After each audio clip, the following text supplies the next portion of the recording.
Hello friends, बरायबाय फिन खनसेबाव चेनेलाव आसा खालामो गासिबो नोंथांमोना मोजां दङ। दा बिग आपडेट सफैदों बेनो जाबाय एन्सार किस नोंथांमोना रिजाल्टखौ नायनो हासिगोन गाव गावनि आनजाद लिरनायखौ।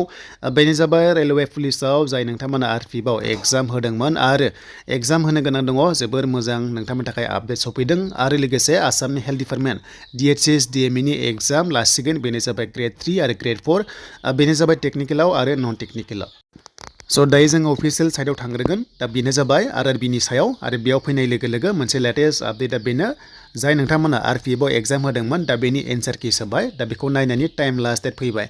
दा नोंथांमोननिया लास्ट डेट फैदों आरो लोगोसे बेनो जाबाय रेजिस्टार आइडिखौ होनानै बार्थडेखौ होनानै नोंथांमोना नैबे केपचा कड नाम्बारा बेखौ होनानै लगइन खालामनांगोन आरो लगइन खालामनाय लोगो लोगो नोंथांमोना एन्सार कि मोनगोन बेनो जाबाय फिजिकेल टेस्टनि थाखाय रेडि जानो हागोन जानुवारि फेब्रुवारियाव आरो बे एग्जामा जादोंमोन एसआइ लेभेलाव थ' एसआइ लेभेला जाबाय आरो आरपिएफ जिडि कनस्टेबला जाथारसिगोन दा बावैनो जानुवारियाव जानाय चान्सआ दङ नोंथांमोननिया 1600 मिटार्स खारनांगोन हौवाफोरा आरो हिन्जावफ्रा 800 मिटार्सखौ खारनांगोन जोबोर इजि खालि एग्जामल' क्वालिफाइड खालामनांगौ होमबानो नोंथांमोना फिजिकेल टेस्टआव ओरैनो हाखागोन दा बेखायनो लास्ट डेट फैदों एन्सार कि नायनायनि दा नोंथांमोननि एन्सार किया गासिनो नायदो जायफ्रानोखि एग्जाम होदोंमोन आरो कमेन्ट्स खालामनानै जाबाय बेसेबां मोनदों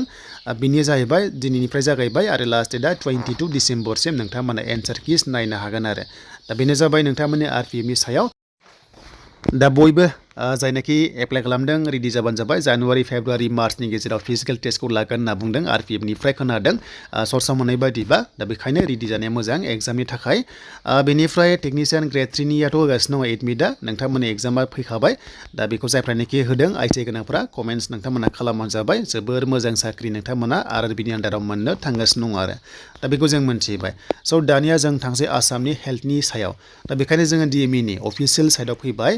रिसेन्टलि गोदान एप्लाइ जागासिनो DHS DME नोंथांमोननि ग्रेड 3 टेक्निकेलाव दा जायफ्रा एप्लाइ खालामाखै खालामदो दिनै लास्ट डेट स' दिनै लास्ट डेट आरो बे जोबनाय लोगो लोगो गोबां सर्सआव मोननाय बायदिबा एग्जामा नोंथांमोननिया जानुवारियाव जानो थांगासिनो दङ दा जोंनि बे लिंकआव फैग्रोबाय बेनो जाबाय टेक्निकेल पस्टआव मोनसे बाथ्रा जायनोखि नोंथांमोना टेक्निकेलाव सिगांनो खालामखादोंमोन बेखौ खालामफिननाङा मानो होनोबा जायफ्रा खालामाखैमोन बिथांमोननोसो चान्सखौ होदों आरो दा बेखायनो जों लिंकआव फैयोबा ओरैबायदि अपसन जों रिकभारि खालामनानैबो लानो हागोन आइडि गोमादोंबा बेनो जाबाय सिगां जुदि सोरबाफोर ग्रेड 3 नन टेक्निकेलाव आरो लोगोसे ग्रेड 4आव खालामदोंबा नैबे लगइन अपसना बेयाव क्लिक खालामनांगौ आरो लगइनाव क्लिक खालामनाय लोगो लोगो नोंथांमोना गाव गावनि प्रफाइलखौ नायनो हागोन नोंथांमोननि एप्लिकेसनखौ डाउनलड खालामना लानो हागोन आइडिखौ होनानै आरो बावदोंबा फरगटआव क्लिक खालाम आरो फरगटआव क्लिक खालामनाय लोगो लोगो जाय फन नाम्बारा रेजिस्टार दङमोन ना बेखौ होनानै बार्थडेखौ होनानै नोंथांमोना रिकभारि खालामनो बा रिट्राइभ खालामबानो नोंनाव मेसेज फैनानै आइडि मोनगोन आरो अके आरो बेनो जाबाय ग्रेड 4 आरो ग्रेड 3 नन टेक्निकेल एग्जामा गोबां सर्सआव मोननाय बादिबा फेब्रुवारि आरो लोगोसे टेक्निकेला जानुवारियाव जागोन होननानै बुंदों दा बेनो बयनिसिमबो अल दा बेस्ट थाखाबाय नोंथांमोननि एग्जामा 2025नि जानुवारि फेब्रुवारियाव जानाय चान्सआ दङ बिनिफ्राय रिजाल्टआ जाबाय फाइनाल रिजाल्टआ 10 मे DHS DME जाबाय 10 मेआव जिखुनु जाया साख्रि मोनगोन आसाम स्टेटआव हाजार आसाम पुलिसखौ लाफानानै गोबांथार साख्रि 10 मेआव होगोन